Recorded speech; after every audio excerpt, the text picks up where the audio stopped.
This one's going to be a fun one. There's a lot of faucets out here like this. You can save a lot of money by making these simple repairs. So again, on the top of the handles, you're going to notice there's a hot and a cold logo. You're going to see a rim around there.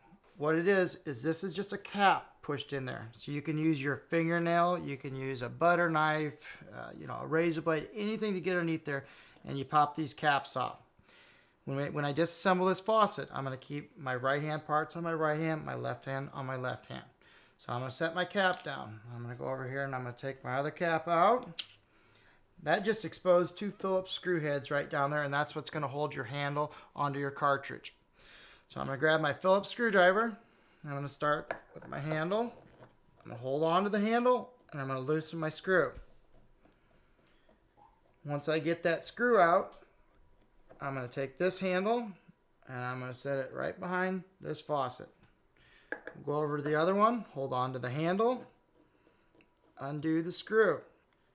Okay, now we've just exposed both of our cartridges. And on the same way with these two, there's a nut that holds that cartridge down in place. So I'm going to set my screwdriver down. I'm going to move this one out of the way just for a second. Down here on these chrome nuts, you're going to have small shoulders. That's how you're going to loosen up these nuts. So we're going to go back to the channel locks. We're going to adjust them to the size we need. And then I'm going to take, and you're going to have to use 2 hands because this one's going to have to hold it right on that shoulder, and I'm going to loosen that up. Then I'm going to come over here, get it onto that shoulder, loosen it up. All right. Now I'm going to take these nuts off. Okay, now so you can see I'm going to start pushing everything out front. What I've got is I've got my 2 chrome nuts. Now the important part is on these stems, there's shoulders. These shoulders are either going to be pointed in or pointed out. So you want to remember which way those are pointed. Sometimes these cartridges can have a lot of calcium and lime built up around them. And in that case, we're going to have to use our channel locks. We're going to put them to the closed position.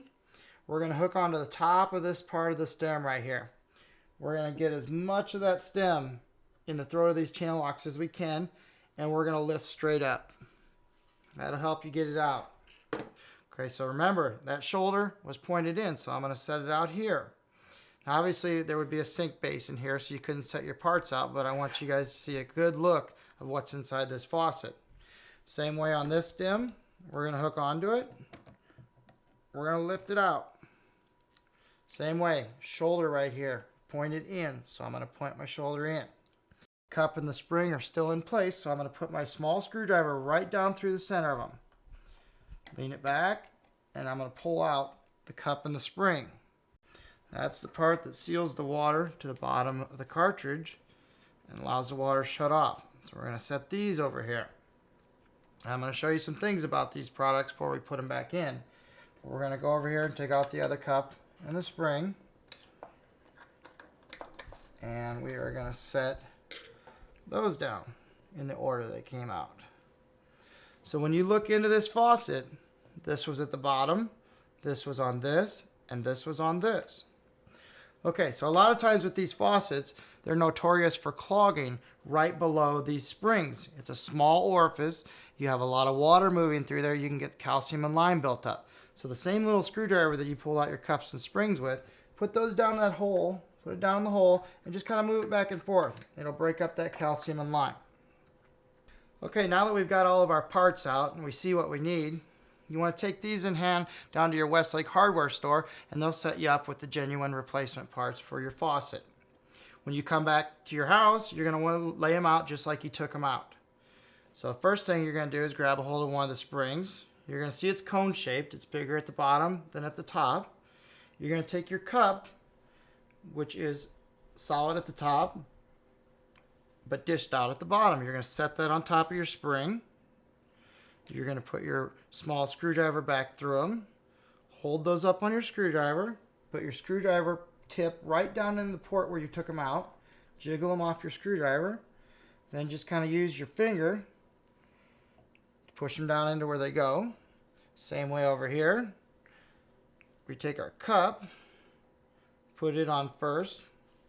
Slide your small part of the spring on first. Hold it up in the hole. Let them drop down. Use your finger just to push them down into where they go. And then we're going to go back to our cartridges. These are our new cartridges, shoulder in. There's 2 grooves on the bottom of here, and there's 2 grooves built into the faucet. But you want to remember where that shoulder is. Was it in or was it out? We know our shoulders were in, so we're going to put it in, push it down. On the same one on this side, shoulder was in. We're going to line up with our cuts, our slots in the faucet. We're going to push it in. Put this over your stem, push down on the stem. Make sure it's seated in these two slots on each side. Hold down on the stem and tighten up your nut. And then we're going to jump over to this one. We're going to slide the nut over, take and push down on the stem, tighten up the nut. So then you take your adjustable channel locks again, put it back on the shoulders. Same way with the other faucets. This is just a small snug, maybe a quarter of a turn. Let's swing the spout out of the way a little bit. And we are going to snug up our final one. Okay. Now we have our handles. When you look at the top of your stem, you're going to have 3/4 round around the stem and 1/4 of it flat. On the underside of the handle, you're going to see in there, it's going to be 3/4 round, one side flat. So all you got to do is put this handle on here and just kind of turn it until it drops in place. Same way with this one. Just put it on there, turn it till it drops in place. Screwdriver. Tighten up the screw. Jump over to the other one. And these screws are coming, they're bringing the crystal handle and the plastic stem together, so they just need to be snug. Do not over tighten these because you can crack your handles. Okay, so now we've got the faucet reassembled. We want to make sure that the stems are in the off position. That's out, on, off. The center cap is going to have an H or a C in it, standing for hot or cold. So you want your faucet handle in the off position. You want to orient the H so it faces forward. Push your cap back in. Same way on this one. There's a C for cold. Put that one back in. Push it down. Now you've learned to change your stem in your faucet. All you got to do, keep your parts together, take them down to Westlake. They'll supply you with the parts needed to make the repair. You want to allow about an hour to do these repairs, and it really helps the life of this faucet. You should do this about every 3 to 5 years, and you'll get good life out of these quality faucets.